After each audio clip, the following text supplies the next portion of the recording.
Mitombo ny tsindry mahazo ny mpanjono madinika eto amintsika. Miamiana manaraka izay koa ny fanajana ireo fitsipika sy fepetra mpanjonoana an-dranomasina. Ireo no tsapany ankamaroan'ny mpanjono madinika miarady ao amin'ny réseau mihary ka anoloran'izy ireo hevitra sy paikady entina hampaharitra ny harena sy haza an-dranomasina eto amintsika.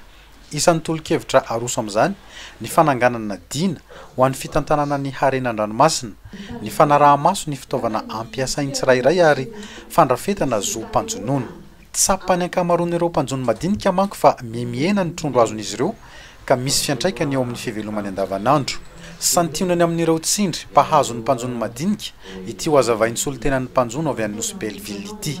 Loko io nanjary misy jery loko satria misy le tourisme magnano pêche au gros ka le loko zay rehefa azo alendro sary faly ro mamaly le loko igny de rehefa avy ambony eo alegny sary ro rofarofagna loko igny ampody an-drano.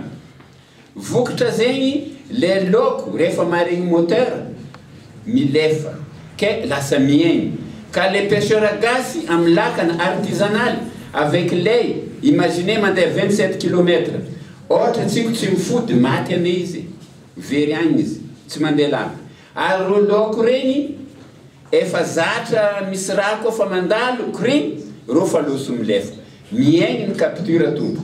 Io koa zegny bateau maventy.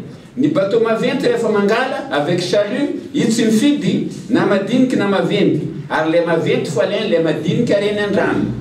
Vokatra zay zavatra zegny zegny ohatra ho za loko alendro haligny araiky loko haniny nosy be fanjava raiky miaigny ny vokatra manonga ny vidiny abazary. Manoloan'ireo fehi-kevitra sy tolo-kevitra avy amin'ny vondron'olona ifotony miaradia amin'ny réseau mihary izay dia nampatsiaha ny fepetra ifampifehezany eo amin'ny sehatra tsy miankina ny tambazotra ny ONG mpanjono madinika ary ny fitondram-panjakana ihany koa teto ny tale général ministère ny harena anaty rano sy jono ka antony anaovan'ireo drafi-panajariana momba ny harena sy jono an-dranomasina amin'ny faritra maromaro eto Madagasikara.